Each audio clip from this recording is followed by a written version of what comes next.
Hi everyone, this is Divya from Quick Mommy Hacks, and today we'll talk about sex after baby. And for this, I have Dr. Stephanie Buehler with us today. Hi, Dr. Buehler, how are you? I'm good. How are you this morning? I'm good.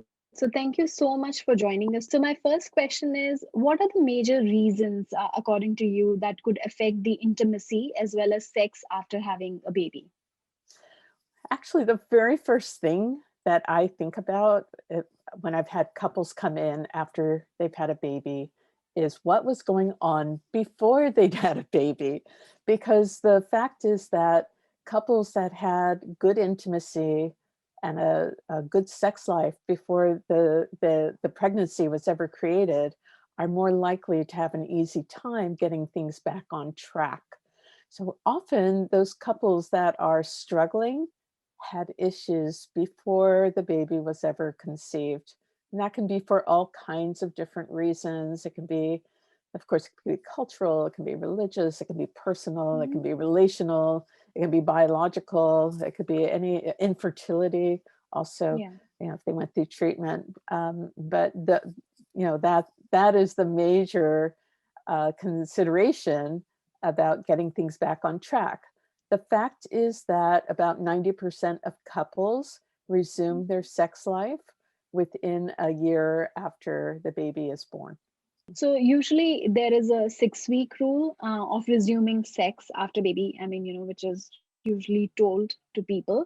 So how true is that? Well, that is actually very true that doctors recommend that you wait 6 weeks to have intercourse, but that doesn't mean you couldn't engage in other kinds of sex if you were interested and had the energy. The thing is, like 6 weeks after the woman's body, there are medical reasons to wait 6 weeks. So that is true. Things that have to do with the hormones and just tissues healing, the uterus shrinking back to its normal size. Yeah. So you do need to wait 6 weeks. But that doesn't mean you have to have intercourse 6 weeks after the baby is born.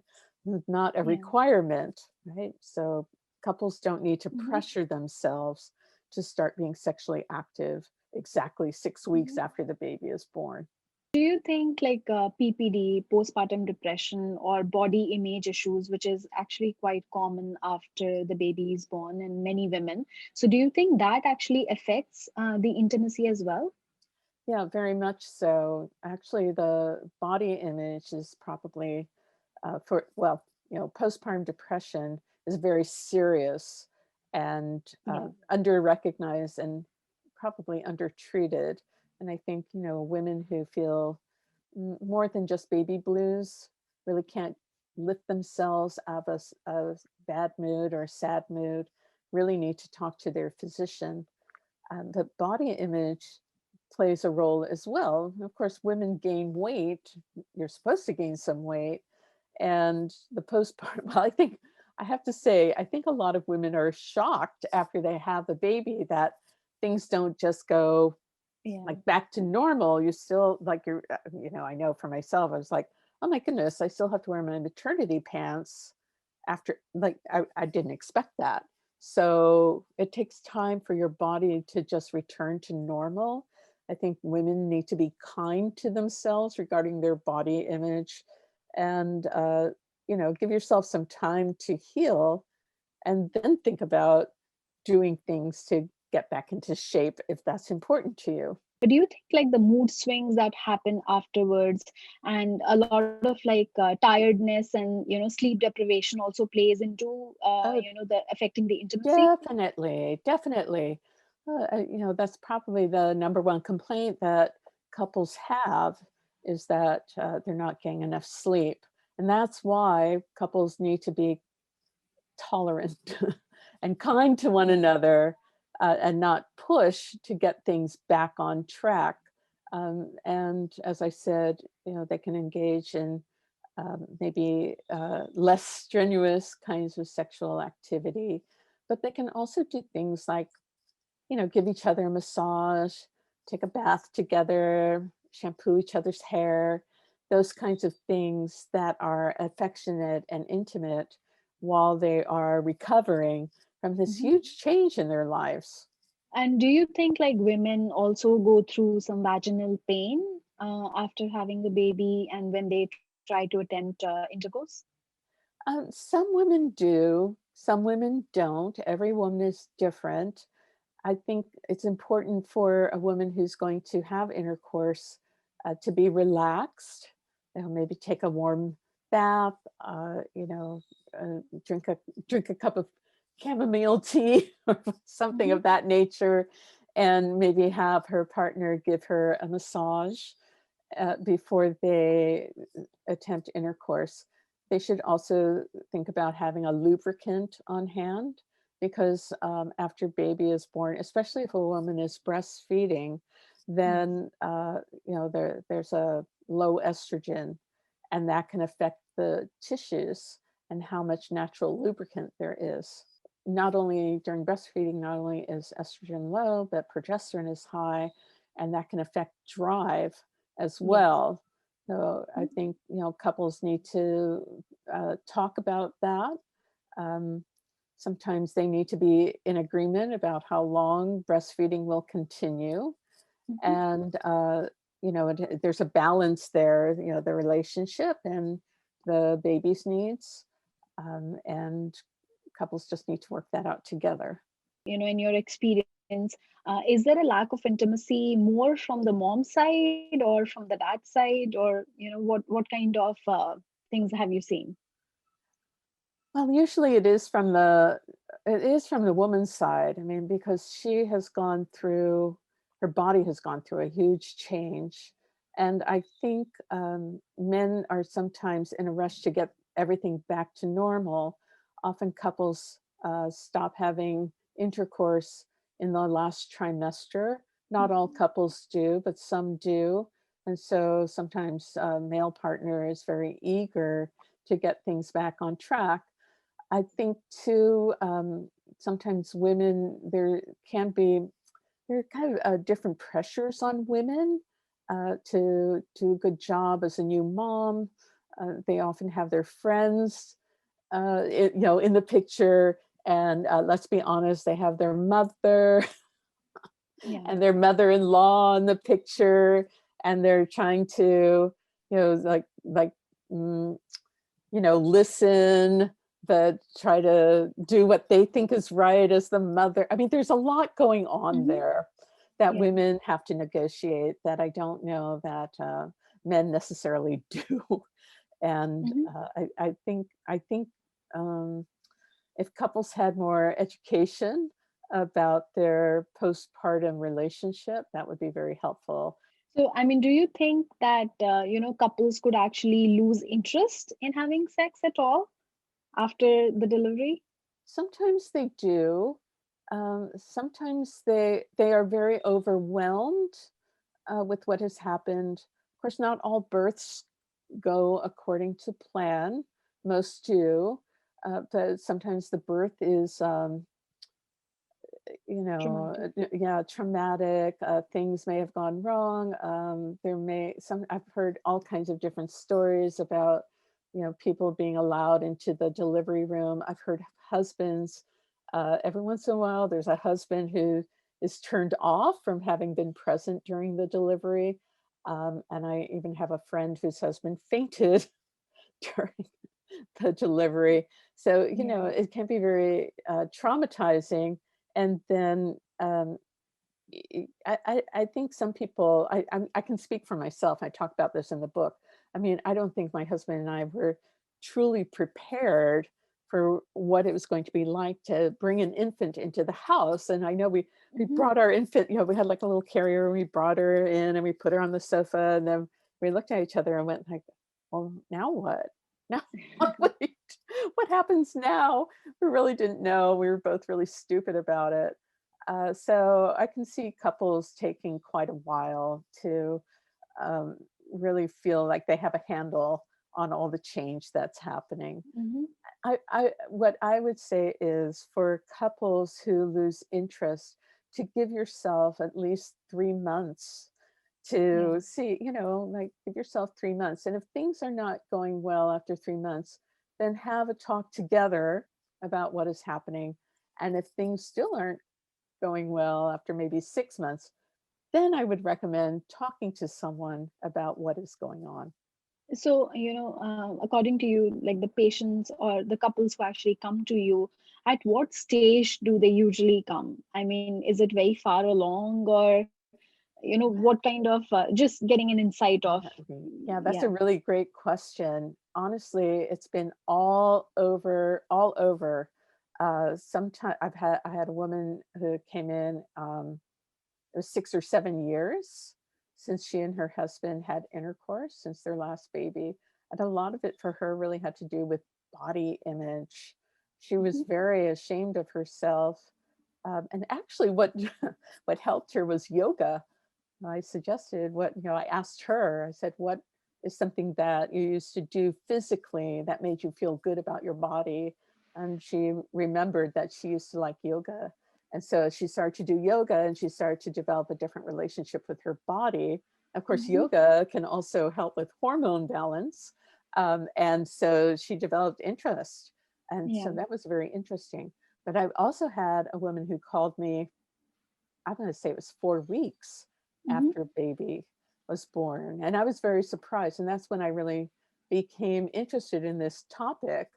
I was like, what's going on there that you're calling me for? Well, they had not had a good sex life beforehand. And he was he was annoyed about having the baby in the house. Oh, okay. Right? Like there was jealousy there. He didn't like her breastfeeding. Mhm. So there were kind of some really deep Yeah. psychological issues happening. And she Mhm. was right to be worried because she wanted him to bond with the baby, but Yeah. also for them to resume their sex life and keep the marriage, of course. Mhm. Mhm. Yeah, I think my follow-up question to that would be, in these scenarios, whenever couples approach you, is it like a mutual effort that they try to approach you, or is it more mom's worry or dad's worry, that they came to you for help? It's usually mom who calls Hmm. because I think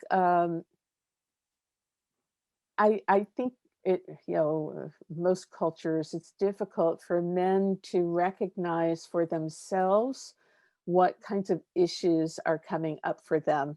But women, being more observers of human emotion, sometimes are more tuned into their partner and have some idea about why their partner is upset. So Hmm. generally, it's the woman who is making the call.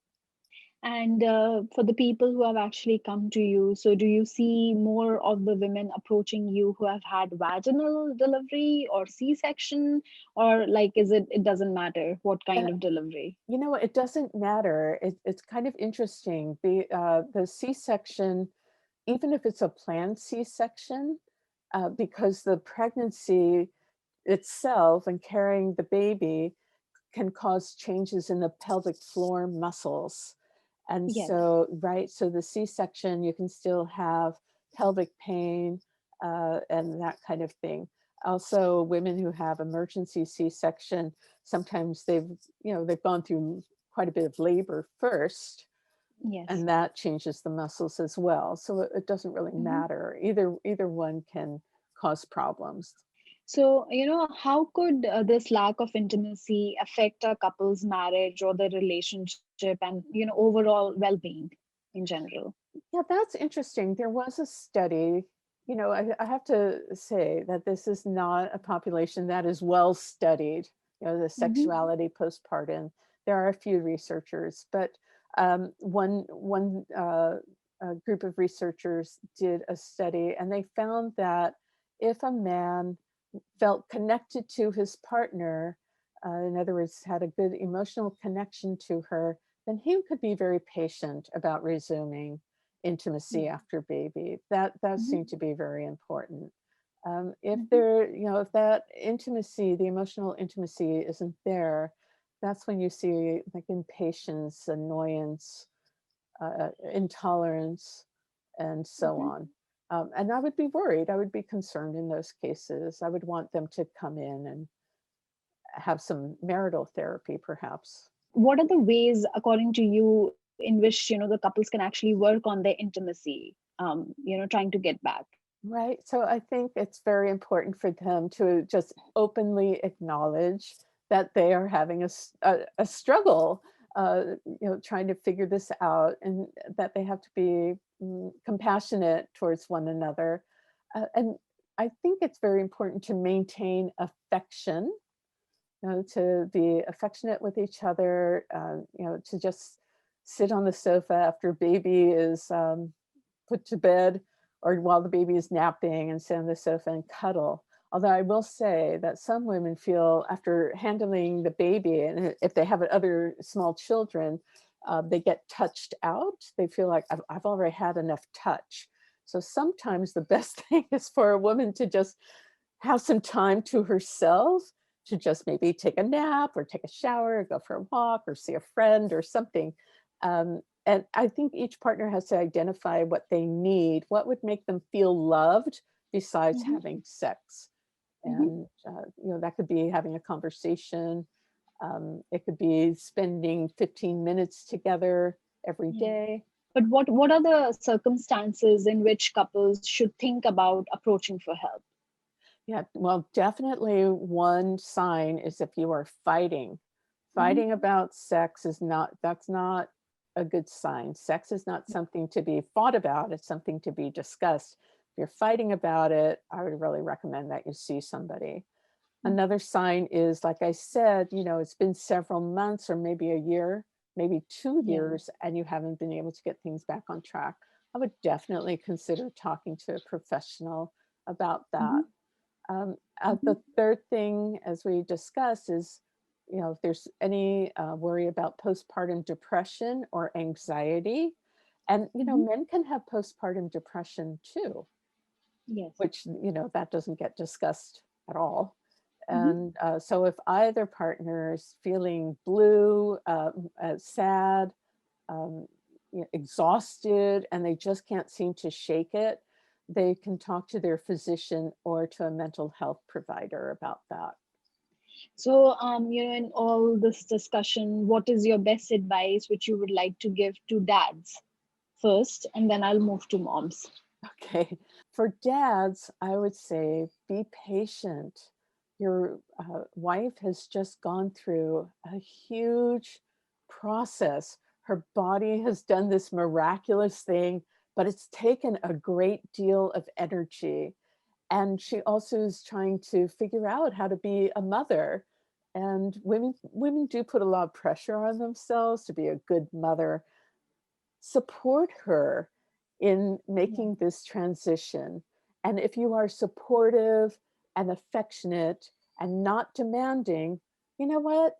Your wife is going to appreciate you, and she may feel desire for you. But if Hmm. you're pout and you're grumpy and you say little things under your breath, that's not sexy. So Hmm. you Yeah. know, do things that make you seem desirable to your wife. So I would say one thing is to step in and help even without being asked. Oh my goodness. Women, that is the major number one complaint that women have, is that their partner doesn't help enough. There is a marriage therapist, John Gottman, who did studies of couples. And he said, couples where the man got up, like if he saw his wife cooking dinner, he would get the plates out. So, if he knows that they're going out and he sees his wife getting ready, he could make sure that there are diapers in the diaper bag, just things like that. Look for Yeah. opportunities to be helpful. Hmm. And women they appreciate that so, so much. And now coming to moms. So, what advice do you have for moms, about improving the intimacy or the things that they could do?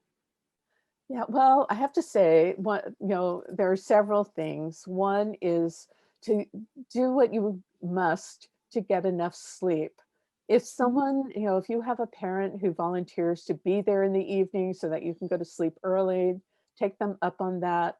Some couples have the resources to hire a night nurse, And I do recommend if they have the resources, but sometimes, you can find a family member who will step in maybe one night a week and help out with the baby so that you can both get some sleep. So sleep is number one. Number two is to be compassionate towards yourself. And just like the man has to understand, you've been through a lot, and not to push yourself, to go slow, to be um, compassionate toward yourself and kind to yourself.